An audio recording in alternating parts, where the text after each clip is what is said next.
Baby, he be saying it like I'm a problem. Oh, you have been a problem. Well, Steve, okay. What was it? Let's go. Let's go. You started getting labeled as difficult. Yes. Why do you believe that happened, and do you see that changing, and why? I got labeled as difficult, my husband and my husband is Sydney, who happens to be my manager. We got labeled as difficult because I said one word, and that was no. Now, I said no to some very powerful people. I said no to Oprah Winfrey. I said no to Tyler Perry. I said no to Lee Daniels, and I said no to Lionsgate. And the difficulty came in when people that look like me, like Oprah, Tyler, Lee Daniels, and I gotta put my brother Steve on the list. Y'all knew I was not wrong. Each one of you said to me, Monique, you're not wrong. And when I heard you go on the air and you said, my sister done burnt too many bridges, and there's nothing I can do for her now. Steve, do you know how hurt I was? But Simone, now let me give you this. Because you and I had this conversation, I thought you went about it wrong. See, I felt that you had done yourself a disservice by the way you chose to go about it. Tell me how I went about it. I was cool with you, with your deal with Netflix. I was cool with you. The two problems that we had, number one, the boycott of Netflix, we never gave people a point of action.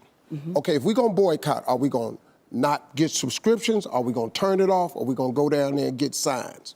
The second point, what was coming to me was, this problem that you had in Netflix is rich people problems. Because they looking at us going, you talking about you didn't get millions, or you got this, you ought to be cool. But when you say, Mo, it's the way you went about it, and I want to explain that, and I thank you for saying that.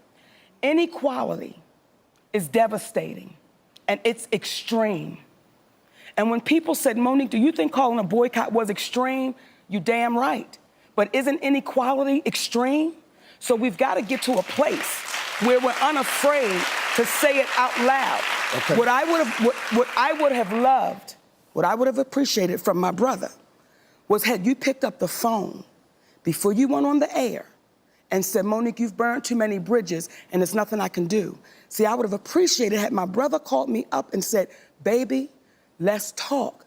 Because you doing that was a part of me being difficult. But not before that, though. Yes, baby. Remember the moment on stage? Oh, yes. See, now that right was a wonderful moment, Steve. No, it wasn't. Oh, Monique. my goodness. No, it wasn't. That was one of those moments. See, no, it wasn't. That Richard Pryor whispered in my ear and said, say it. You say it. Richard because Pryor did not I'ma tell tell you you to say that yes, with he your did. crazy ass. Oh, baby, yes, he did. Yes, he did. I do not regret, as I said on the Steve Harvey show, I do not regret one moment of that night on that stage. No, in case you don't know, Mo told Tyler Perry, Oprah Winfrey, and Lee Daniels to suck her private parts. Not my private parts. Well, you said if I had one, I want them three to suck my private parts. Yeah. It wasn't private parts on stage. So now, then I went, oh, I quit breathing. I quit breathing for you. I didn't. What happened to you, Mo, was when you made that statement, the narrative got flipped. It wasn't about Netflix no more. It wasn't about Netflix no more. The attention was all off of where we needed to go. Huh? That was before Netflix. So good. So now when you bring up Netflix, it doesn't get no win, but you done just said this to these three people. And these three people, not because they're powerful, but because of who they've come. And what happens is, I told you, we can't cure darkness with more darkness. What we can do is cure it with comedy. And what I'm not gonna do, Steve, I'm never, ever gonna waver from my comedy show on that stage. That's my gift, and that's my freedom.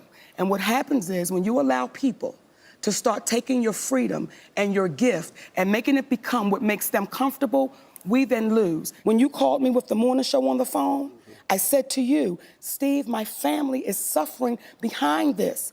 And y'all know I did nothing wrong. Y'all know my husband did nothing wrong. But none of y'all in real time,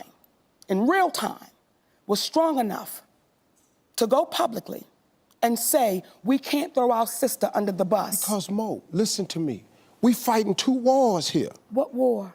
There's two wars. It's what your issue is, and it's what the perception of the issue is, and the narrative has changed. See, I'm hearing what you're saying, baby, and I agree with it when the narrative changes. But if all of y'all said, this is the only issue I have with it, baby, when all of y'all said privately, to include Oprah, all of y'all said privately, I've done nothing wrong. When you tell the truth, you have to deal with the repercussions of the truth. We black out here. We can't come out here and do it any kind of way we want to. Listen to me. Your husband can't be the Sydney that he really is out here. Let me tell you something. That flexing, we got to flex a different way. We out here in a game. This the money game. This ain't the black man's game. This ain't the white man's game. This the money game. But we in the money game. And you cannot sacrifice yourself. The best thing you can do for poor people is not be one of them. You cannot help them. We're in the money game. But let me tell you what the game is before the money game. Like this. Before the money game, it's called the integrity game. And we've lost the integrity worrying about the money. But Mo, wait a minute. If I crumble, my children crumble, my grandchildren crumble. I cannot, for the sake of my integrity, stand up here and let everybody that's counting on me crumble so I can make a statement. There are ways to win the war in a different way. We got more right after this. Hey,